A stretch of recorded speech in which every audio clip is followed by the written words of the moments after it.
Hello and thank you for tuning into the channel. Today I've got the Sears Craftsman Tiller Cultivator here.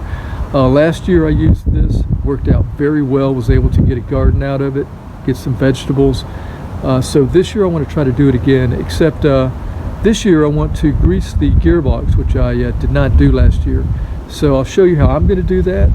Hopefully we'll get some till footage in this as well as an overall result. So if you're interested, stay tuned. So I was looking over here for a fitting to put the grease in. There is nothing but screws over here. So we're going to go over to the left side here and see what we've got over there.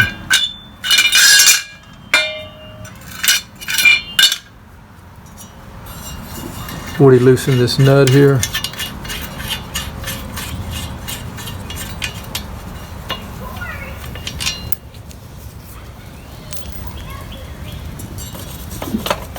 I'm really surprised how easy these are coming off.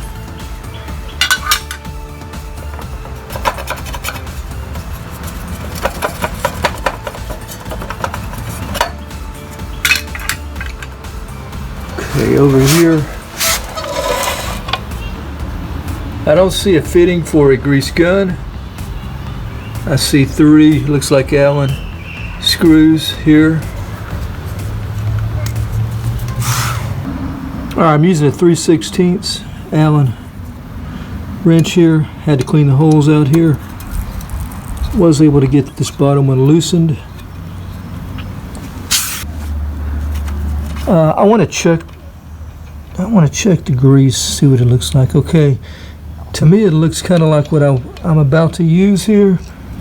It's not really that thick. That really looks like what I'm going to use here. So what I've got here is the multi-purpose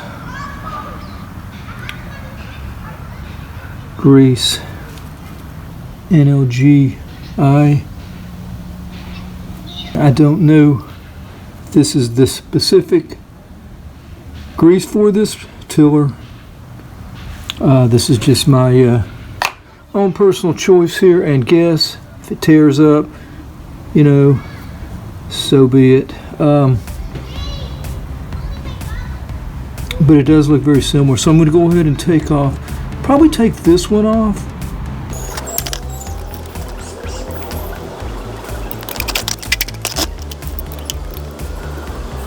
By the way, if you're not using a grease gun and you have a syringe like I have here, you're going to need to fill the syringe from the bottom there. You can see the other part of it there. The plunger is out.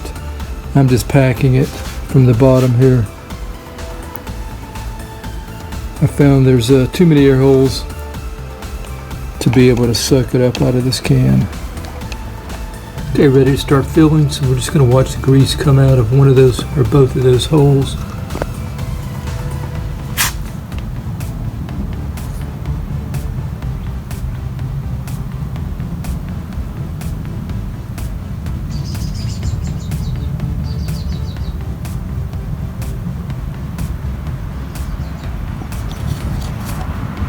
I'm putting a lot of grease, quite a bit of grease in there. Nothing's happening. Actually, I've got this one plugged, so we're looking for this one here.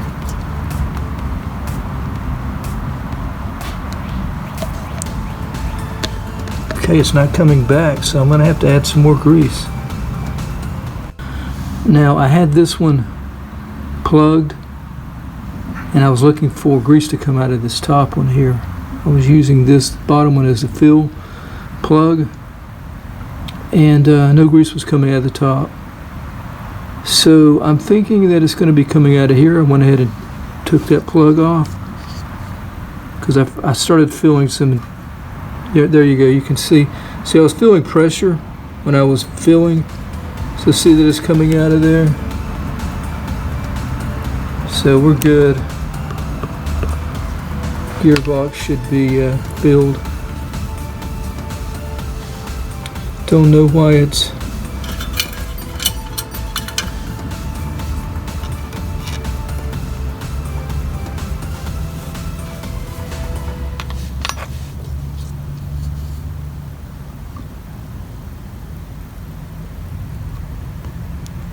Just top that off with grease as well. Alright, I'm going to go ahead and fill these holes here with my Allen screws here and tighten them, and we'll be good with this.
Alright, finished up here. Here's what we ended up with. I've actually made some rows and put some seed down, so this will be sufficient for us this year, I believe. All of that is the results of the Craftsman 2 horsepower here, and the 2 horsepower was definitely enough to dig. As you saw, these tines really tore the ground up with no problem at all. They don't even feel sharp. They do have, I guess, a manufactured bevel here. I'm not going to bother sharpening these. I don't need to at this point, and I think they're probably just going to self-sharpen in the soil, for what my understanding is. So all that's good, no problems with that. Started up fine. It's lightweight, easy to use, easy to handle. Actually was using one hand for a little bit there while I was filming. I'm guessing it's like 25 to 30 pounds. Yeah, no problems. I mean, it is used, kind of beat up here and there, but you know, runs fantastic. So that's the Sears Craftsman 2 horsepower or 2.0. Thanks for watching. Till next time, have a great day. Take care.